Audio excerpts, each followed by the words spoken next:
Course coordinator support. So in the College of Veterinary Medicine, every course, including every rotation, has a dedicated course coordinator. Sometimes we'll have co-coordinators if there are, for example, portions of the course that are clinical and portions of the course that are more foundational. We might have two coordinators.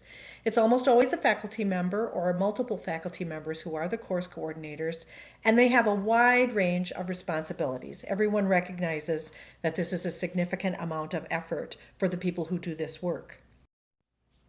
Last year, we surveyed course coordinators to help determine how they were meeting challenges common to all course coordinators and to think about how we can make this an easier job for people. And so this is a review of some of that information that we gathered from those surveys. So first question, in general, if you coordinate a course with multiple instructors, how do you manage non-responsive instructors? They're not answering emails, they're not submitting the notes or other materials that you want, they're not submitting their exam questions. Number one answer, email nagging.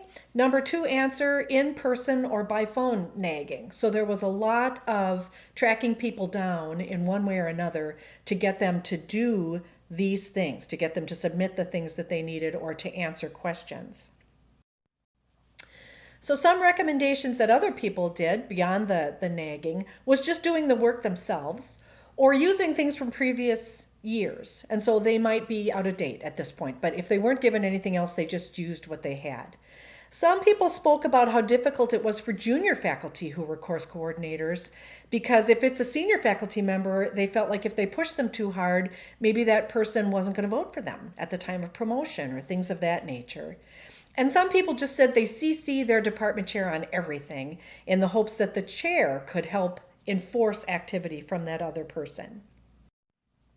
I think we can all agree that this is not a great use of our colleagues' time. Those people who are acting as course coordinator should not have to spend time trying to find us in the building or sending us emails.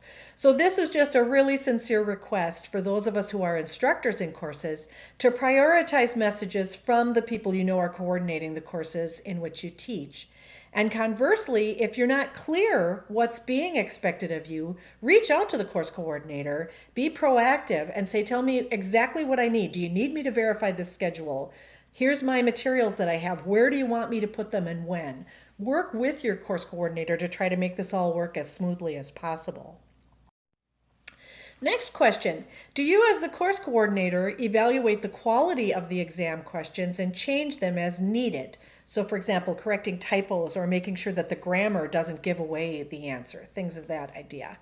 And the vast majority of respondents said yes, they do check all of the exam questions, and many of them said if they change anything, they check with the person who submitted the question before they use it. That was a great thing to hear. We really do rely heavily on examinations for student assessment, and so we really need those questions to accurately reflect what we were hoping for the students to get from the class and whether or not they can do it. One person noted that it's very difficult if the course coordinator is not a clinician and then an instructor who is a clinician is writing very clinically based questions. And so they suggested that we consider always having a clinician and a foundational science person together as course coordinators, or maybe having someone like a resident review some of the questions. And those are great ideas for what we could do to make sure our test questions are assessing what we want and allowing the students to show what they know.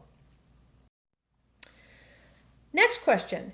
Do you evaluate multiple choice questions after all students have completed them to ascertain if any of the questions need to be changed? And again, the vast majority of the respondents replied yes that they did and noted that they use the information and the metrics that are available in Canvas. Again, very happy to hear this. That is the goal. Anytime you give a multiple choice examination, you should be evaluating it to see if there was a concern about the question. Sometimes you'll find that there really were two fairly viable answers to that question. And so you really need to think about how you wrote that question. Sometimes it's just clear that the students really misread the question.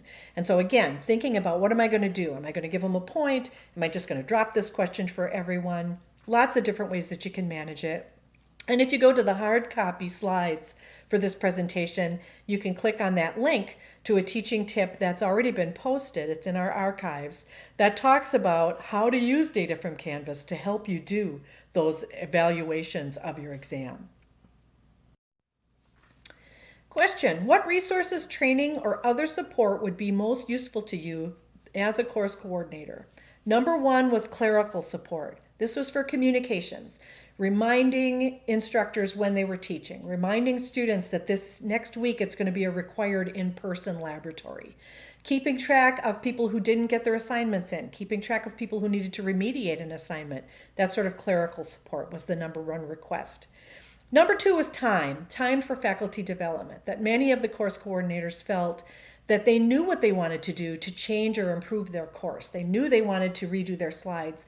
They knew they wanted to go take a course about universal design. They knew they wanted to do something, and they just don't have time. And then finally, a request about timeliness of the support they received from instructional technologists. How do we make sure those instructional technologists have the time they need to take care of all of the courses that they're responsible for? And how do we make sure we're submitting things to them in a timely fashion and that they're getting things built for us in a timely fashion?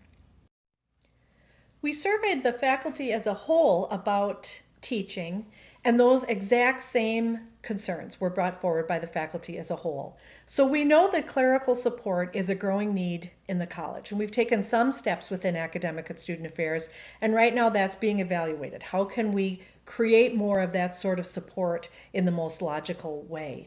If you have sort of a short-term project that you need help with, contact me at rootk001@umn.edu, and we can see if there's a way to help you with that. So for example, recently I got a request asking about how do you embed quiz questions into a video.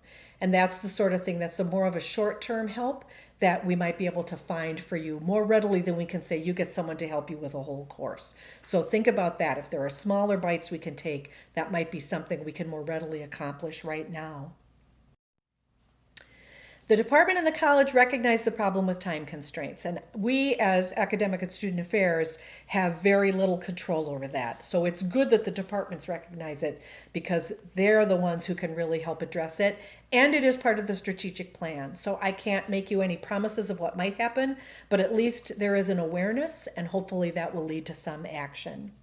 And then finally, regarding the function of the instructional technologists and how we can support them as they support us, they created a standard operating procedure to maximize their time, try to alleviate the last minute rush to get courses ready. That was sent out to all faculty by Dr. Burton by email on May 10th of 23. If you didn't get it, let me know, and we can try to make sure that you get that. And it will be posted on the educational support site. And that's just to make sure everybody understands what their responsibilities are.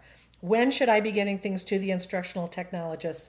When will they be getting things back to me? Things of that nature.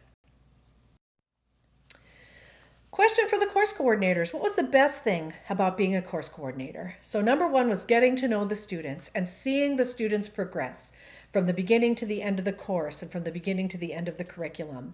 People really liked having control over the course and the content. They love their content. We all love our content as specialists, and people enjoyed having that ability to say, these are the most important things for students to need to know before they go out and practice as veterinarians. And course coordinators enjoyed working with their colleagues, working with the instructors, getting to know people. Perhaps if you're a clinician, getting to know some foundational scientists and vice versa. Really a benefit of being a course coordinator. So we've all chosen to be here. We've all chosen to be academicians. And that's because we enjoy working with the students and we enjoy working with each other. We enjoy working with other specialists in the building if we're clinicians. And we all, I think, really enjoy seeing these high energy students with limited experience come in the door as first years and then to move all the way through until they are doing a great job, they're passing boards, they're ready to be working veterinarians. So at this point, all I can do is ask that we all try to be as open-minded as we can be about what the limitations and barriers are for each other and to try to help support the course coordinators and each other as we do this work.